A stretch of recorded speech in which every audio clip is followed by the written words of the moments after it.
నమస్తే, welcome to our channel. నేను సౌజన్య. బండ్ల గణేష్ దగ్గర కార్ డ్రైవర్గా పనిచేస్తున్న రమణ భార్య చందన ఆత్మహత్య చేసుకుంది. ఇద్దరి మధ్య చిన్న గొడవ, చట్నీకి సంబంధించి గొడవ జరిగి భార్య చందన సూసైడ్ చేసుకుంది అన్నట్టుగా వార్తలు వినిపిస్తున్నాయి. భర్త రమణ కూడా పోలీసుల అదుపులో ఉన్నాడు ఇప్పుడు ప్రజెంట్. సో ఈ అంశానికి సంబంధించి మనతో మాట్లాడడానికి ఈరోజు మనతో పాటు ఉన్నారు ఫిలిం క్రిటిక్ విజ్ఞాన్ దాసరి ఉన్నారు. వారితో మాట్లాడదాం. నమస్తే. నమస్తే అండి. రమణ ఏమో కార్ డ్రైవర్గా వర్క్ చేస్తున్నాడు బండ్ల గణేష్ దగ్గర. సో మరి ఏమైందో ఏంటో తెలియదు, చట్నీ విషయంలో ఏదో గొడవ అయింది ఈ కార్ డ్రైవర్ రమణకి తన భార్య చందనకి. సో తను మళ్ళీ రమణ బయటకు వచ్చేస్తే తను చందన వీడియో కాల్ చేయడం, తను రమణ లిఫ్ట్ చేయకపోవడం, అది ఇంకా పెద్ద గొడవ అయింది. నేను చచ్చిపోతున్నాను అని చెప్పి చందన చెప్పి ఫోన్ పెట్టేసింది అన్నట్టుగా వార్తలు వస్తున్నాయి. ఇది ఎంతవరకు వాస్తవం అంటారు? ఒక చట్నీ విషయంలోనే భార్యాభర్తలకు ఇంత గొడవ అయ్యి సూసైడ్ చేసుకునే దాకా వస్తుందంటారు. యాక్చువల్గా ఏం జరిగిందంటే, ఈ అబ్బాయి మన కొత్తగూడెం జిల్లా సుజాత నగర్ మండలం గోపతండ అనమాట, ఒక చిన్న తండ. అక్కడ నుంచి హైదరాబాద్కి వచ్చాడు. ఏదో డ్రైవర్ జాబ్ చేసుకుందామని అలా బండ్ల గణేష్ దగ్గర చేరాడు. బాగానే ఉంది. నెక్స్ట్ మన ఖమ్మం జిల్లా ఎర్రపాలెం అనే మండలం చెందినటువంటి పెగల్లపాడు ఒక చిన్న గ్రామం. అక్కడ నుంచి ఈమె చందన, బానోతు చందన, ఈమె ఎస్టీ వర్గానికి చెందిన ఆవిడ అనమాట. సో వీళ్ళిద్దరు ప్రేమించుకున్నారు. 2 ఏళ్ల క్రితము పెళ్లి చేసుకున్నారు. అలా హైదరాబాద్ వచ్చారు. ఇక్కడ మన ఇంద్రానగర్లో ఒక మామూలు కింద ఓనర్స్ ఉండి పైన బాగా ఫ్లాట్స్ ఉంటాయి కదా, అంటే ఆ హౌస్కి ఎక్కువ అపార్ట్మెంట్కి తక్కువ, అట్లాంటి ఒక ఇంట్లో అద్దెకుంటూ ఏదో ఈవిడేమో ఇక్కడ భీమా జ్యువెలర్స్, మన భీమా జ్యువెలర్స్లో సేల్స్ గర్ల్గా పనిచేస్తుంది. ఇతనేమో బండ్ల గణేష్ దగ్గర డ్రైవర్గా పనిచేస్తున్నాడు. బాగానే ఉన్నారు ఓవరాల్గా. కాకపోతే పెళ్ళికి ముందు వీళ్ళు ప్రేమలో ఉన్నప్పుడు అసలు పెద్దల్ని ఎదిరించే పెళ్లి చేసుకున్నారు. ఓకే. పెళ్ళికి ముందు వీళ్ళు ప్రేమలో ఉన్నప్పుడు అంత బాగానే సవ్యంగా జరిగేది. రోజు బాగానే మాట్లాడుకునే వాళ్ళు. కామన్గా పెళ్ళయ్యాక నువ్వు మారిపోయావు అనుకుంటా ఉంటారు, చూసారా చాలామంది. సేమ్ అదే వీళ్ళ జీవితంలో కూడా జరిగింది.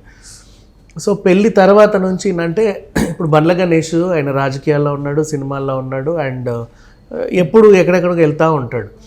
ఆయనతో పాటు డ్రైవర్ కాబట్టి కూడా ఆయన కూడా వెళ్ళాలి. ఎప్పుడో రావడం, ఎప్పుడో వెళ్ళడం, ఎక్కువ లీవ్స్ పెట్టి నువ్వు నాతో సరిగ్గా ఉండట్లేదు, నాతో సరిగ్గా మాట్లాడట్లేదు. పోనీ ఫోన్ మాట్లాడదామంటే బండ్ల గణేష్ ముందు నేను మాట్లాడలేడు. ఆయన ఎట్లాంటాడో మనందరికీ తెలుసు.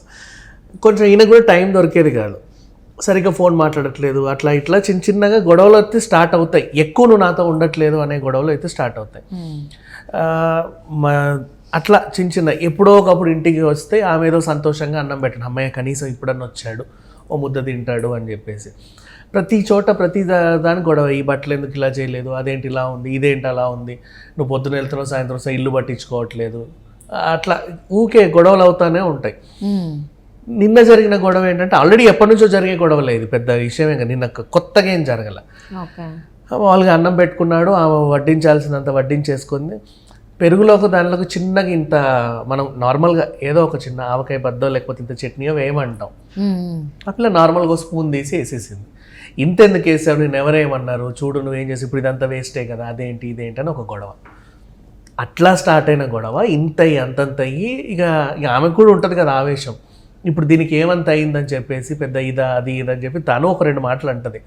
నువ్వు లేక వచ్చావనే నాకు సంతోషంగా ఉంటే ఆ ఉన్న దాంట్లో నీకేదో ఒక ముద్ద పెట్టి నేను తృప్తి పడుతున్నావు, దాంట్లో కూడా నువ్వు గొడవలు ఎత్తుక్కొని నువ్వు నన్ను ఊరికే తిడుతున్నావు, ప్రతిసారి నన్ను తిడుతున్నావు, నువ్వు ఎందుకు తిడుతున్నావు అని చెప్పేసి పెద్ద గొడవ.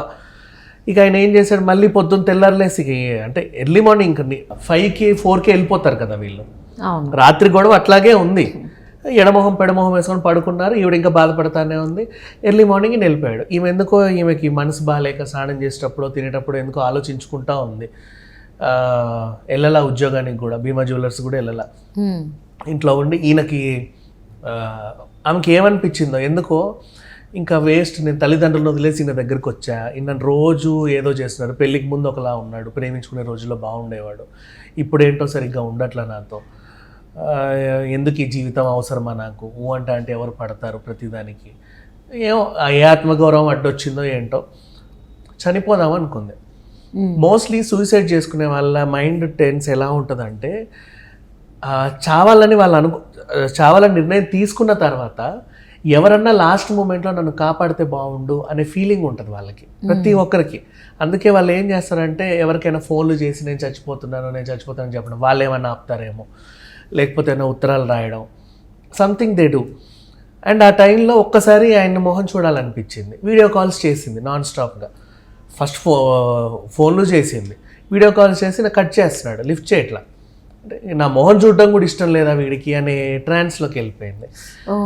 కాల్స్ చేస్తుంది లాస్ట్కి ఎత్తాడు, ఏంటి ఇన్నిసార్లు ఫోన్ చేస్తున్నావు, నేను అట్లా ఒకసారి నేను చెప్పేది వినొచ్చు కదా, నేను ఇంకా హలో అని కూడా అనలేదు, నువ్వు అప్పుడే గబ మీద పడిపోతున్నావు నా పైన, ఎట్లా అది అట్లా కాదులే పెడే అని చెప్పి ఆయన మళ్ళీ 2 సార్లు మళ్ళీ 3 సార్లు ఫోన్ చేస్తారు, 4-5 బూతులు తిట్టి అసలు నువ్వు ఏంటి ఇట్లా చేసినట్టు చాలా టార్చర్ పెడుతున్నావు, నువ్వు అలా ఇలా నిన్న కూడా అట్లా అన్నావు, మొన్న ఇలా అన్నావు, అప్పుడు అలా అన్నావు, ఆ రోజు అలా అన్నావు, ఎక్కడెక్కడో అన్నీ తీస్తూ ఉంటారు వీళ్ళకి ఎప్పుడైనా గొడవలు అయినప్పుడు. సో అది కాస్త ఏమైపోయింది, వీడికి ఇంకా నేను అవసరమే లేదు అని చెప్పేసి నువ్వు చావే, నువ్వు చస్తే కానీ నా పీడబోదు అన్నట్టు ఒక మాట అంటే, సరేనా నేను చచ్చిపోతున్నా నేను చచ్చిపోతానని చెప్పి పెట్టేసాను. కానీ అనిపించింది నిజంగానే చేస్తుందా ఏంటిది, ఎందుకైనా మంచిది. అవును ఫోన్ చేసింది, ఇంట్లో ఉంది, ఆఫీస్కి కూడా వెళ్ళలేదు, చచ్చిపోతుందేమో, ఎందుకైనా మంచిదిలే అని చెప్పి ఆ ఓనర్కి ఫోన్ చేశాడు. ఇట్లా మా ఆవిడకి నాకు గొడవ అయింది, అదేమో నేను చచ్చిపోతా అని ఏడ్చింది, ఎప్పుడు ఇట్లా అనలేదు, నేను కూడా గబుక్కున ఒక మాట అన్నాను, ఒకసారి వెళ్ళి చూసి రావా అని. ఇతను వెళ్ళేసరికి డోర్ పెట్టేసింది, ఎంత బాధిన తీయట్లా, కిటికీలో నుంచి చూస్తే అప్పటికే ఉరేసుకొని కనపడింది. తలుపులు వీళ్ళ సాయంతో తలుపులు బయలుకొని లోపలికి వెళ్ళాడు, అప్పటికే చనిపోయింది అమ్మాయి. అది జరిగింది. సో అంటే ఇప్పుడు క్షణికావేశంలో ఆవిడ ఉరేసుకొని చనిపోయిందా, లేకపోతే ఇంకెవరన్నా ఆవిడని ప్రేరేపించారా, ఆవిడకి ఇంకేమైనా బాధలు ఉన్నాయా, ఇతను ఇంకా ఎక్కువ టార్చర్ పెడతారు. ఇప్పుడు ఈ స్టోరీ మనకు చెప్పడానికి ఆ అమ్మాయి లేదు, ఇతను చెప్పాడు. ఏమైంది బాబు అంటే, నిన్న రాత్రి ఇలా జరిగిందండి. అంతకుముందు నుంచి ఏం జరిగేది ఇతను చెప్పాలా మనకి. అంతకుముందు నుంచి ఏం జరిగేది ఏంటి, ఆమె ఫోన్ చేసిన విషయంలో వీడే కక్కేశాడు. ఫోన్ చేసి ఏమనింది చెప్పు, ఇట్లా అనింది, ఎప్పుడు నీకు గొడవలు పడతావు, ప్రతిదానికి నన్ను తిడతావు అనింది. అంటే ప్రతిదానికి తిడతావు అంటే ఎప్పటి నుంచో గొడవలు ఉన్నాయని మనం అర్థం చేసుకోవాలి. క్షణిక వేషంలో నిన్న చిన్న చట్నీ విషయంలో గొడవ అయిందండి, అంత మించి ఇంకేం లేదు, ఎక్కువ వేసింది నేను తక్కువ ఏమన్నాను అంతే, దానికి 2 మాటలు అన్నాను. వీళ్ళు చెప్పడం ఇలాగే చెప్తారు, ఓ మాట అన్నాను అని. కానీ ఆ మాట ఎలా అంటాడు, ఏ తీవ్రతతో అంటారు, అవతల వాళ్ళకి ఎలా తాకుద్ది అనేది వీళ్ళకి తెలియదు, అంతే కదా. ఏం చెప్పరు అనమాట, కూర్చో అంటారు మామూలుగా. కూర్చోమన్నానండి నా మీద అరుస్తుంది అంటారు ఎవరన్నా వచ్చి అడిగితే. కానీ వీళ్ళ టోన్ బేసిక్ ఎలా ఉంటుందో అందరికీ తెలిసిందే కదా. సో ఆ టైంలో జస్ట్ ఏమీ లేదండి, చట్నీ విషయంలో చిన్న గొడవ వచ్చింది అంతే, దానికే ఇట్లా అయిపోయిందంటే అప్పటికి పోలీసులు వినరు కదా అసలు ఏమైంది. ఈ అమ్మాయి తరఫున వాళ్ళ నాన్న వచ్చి కేసు పెట్టేశాడు, మా అమ్మాయిని ఎప్పటి నుంచో హింస పెడుతున్నాడు, ఇలా జరిగింది. సో ఇప్పుడు దీన్ని అంటే పోలీసులు ఎలా చూసావు, ఎంత కాదనుకున్నా భార్యాభర్తల గొడవే. దీన్ని బట్టి మనం నేర్చుకోవాల్సింది ఏముందంటే, ఇప్పుడు మనం మాట్లాడుకోవడానికి కూడా ఎంత కాదనుకున్నా వాడు 30,000 సంపాదించినా కూడా రోజంతా వాడికి ఇంట్లో ఫ్యామిలీ మెంబర్స్తో స్పెండ్ చేసే టైంలో ఉండవు. ఫ్యామిలీ మెంబర్స్తో స్పెండ్ చేయాలి అనుకుంటే ఒకరోజు జీతమో లేకపోతే ఏదో వదులుకోవాలి. ఇక్కడ ఎట్లా ఉంటుందంటే లైఫ్ అంతే, సంపాదించడం అంటే చేతి నుంచి నోటికి అంతే. మిగతా లగ్జరీస్ కావాలంటే వాడు ఇంకేదైనా మంచి ఉద్యోగాలు చేయాలి, ఎక్స్ట్రా వర్క్ చేయాలి, లేదా బాగా చదువుకున్నవాడు ఇంకా మంచి ఉద్యోగాలు చేయాలి. వీళ్ళు డ్రైవర్ అంటే ఎక్కువ చదువుకోలేదని అర్థమైంది, కష్టపడి పని చేయాలి. ఎవరికన్నా పర్సనల్ డ్రైవర్గా చేరినప్పుడు వాళ్ళు ఎక్కడ రమ్మంటే అక్కడికి వెళ్ళాలి. పోనీ ఏదన్నా ఒక ఆఫీసర్కి డ్రైవర్గా చేరాడా అంటే పొద్దున ఆఫీస్లో దింపుతాడు, తర్వాత ఖాళీగా ఉంటాడు, మళ్ళీ తీసుకెళ్ళి ఇంట్లో పడేస్తాడు. ఇప్పుడు ఆయన ఉండేది ఎవరికి, ఫర్ ఎగ్జాంపుల్ బండ్ల గణేష్ లాంటి వాళ్ళకి, వీళ్ళు ఎప్పుడు ఎక్కడో దగ్గర తిరుగుతూనే ఉంటారు కదా, నాన్ స్టాప్గా ఊర్లు తిరుగుతూ ఉంటారు, అవుట్డోర్స్ వెళ్తూ ఉంటారు. ఇప్పుడు విజయవాడలో ఉంటే తెల్లారితే మళ్ళీ హైదరాబాద్, మళ్ళీ వైజాగ్, మళ్ళీ అంటే నాన్ స్టాప్గా వెళ్తారు వీళ్ళు. ఇట్లాంటి ఆయన దగ్గర పనిచేసినప్పుడు ఆ డ్రైవర్ కూడా చాలా కష్టపడాల్సి ఉంటుంది, వాడికి నిద్రలు ఉండవు, ఎప్పుడో కానీ ఇంటికి వస్తాడు. కానీ వీళ్ళు ఏం చేయాలంటే ఎటు వెళ్ళినా సరే కొంచెం ఇంత స్పేస్ వాళ్ళ ఆవిడకి ఇస్తే ఏదో లంచ్ టైం ఆమెకి దొరుకుతుంది. లంచ్ టైం ఎంత కాదన్నా ఎక్కడ ఎంత పని చేసినా 1 to 3 మధ్యలో అయితే అందరూ లంచ్ చేస్తారుగా, కొద్దో గొప్ప. మేబీ ఇవి డ్రైవర్ కాబట్టి ఒకవేళ 3 తప్పితే ఏదైనా హైవేలో ఎక్కడన్నా తింటాడు అనుకుందాం వాళ్ళ సార్తో, ఒక చిన్న టైం తిన్నావా, బాగున్నావు, పోనీ ఒక మెసేజ్, అవి వాళ్ళకి ఏంటంటే ఒక చిన్న ఆనందం వేస్తుంది. అంటే ఇంతకుముందు ఇలా ఉన్నాడు, ఇప్పుడు ఇలా ఉన్నాడు అనుకో, వీడికి ఏమనిపిస్తుంటే సంపాదించి పడేస్తున్నాను కదా, దానికి ఇంకేం కావాలి. లేదు అంటే నేను మా ఆవిడని బాగా చూసుకోవాలంటే నేను బాగా కష్టపడాలనే ఉద్దేశంలో కూడా ఇలా కూడా ఉంటుంది. సో ఒకరికొకరు అర్థం చేసుకోవాలి. It's better actually. అంటే రిలేషన్లోకి రాకముందు ఒకళ్ళ లైఫ్ ఒక్కొక్కలా ఉంటుంది, రిలేషన్లోకి వచ్చిన తర్వాత బాధ్యత అనేది పెరుగుతుంది కాబట్టి సంపాదన మీద ఇంకొంచెం టైం కేటాయించాల్సింది వస్తుంది.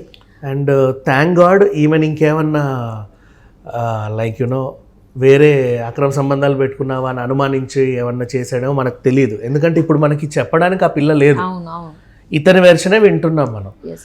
అతను ఇంకోలాగా ఏమైనా అన్నాడా లేక ఇంకేమైనా అన్నాడా అలాంటి గొడవలు అరుపులు ఏమైనా వచ్చాయని నైబర్స్ని అడిగి తెలుసుకోవాలి. బట్ వాళ్ళకు కూడా అంత తెలియదు, వీళ్ళు 4 గొడవల మధ్య ఉంటున్నారు. మరి ఆ రాత్రి ఎందుకు అంత గొడవ అయిందో, ఈమె ఎన్ని రోజుల నుంచి భరించి ఒక్కసారిగా అరిచేసిందో కూడా మనకు తెలియదు.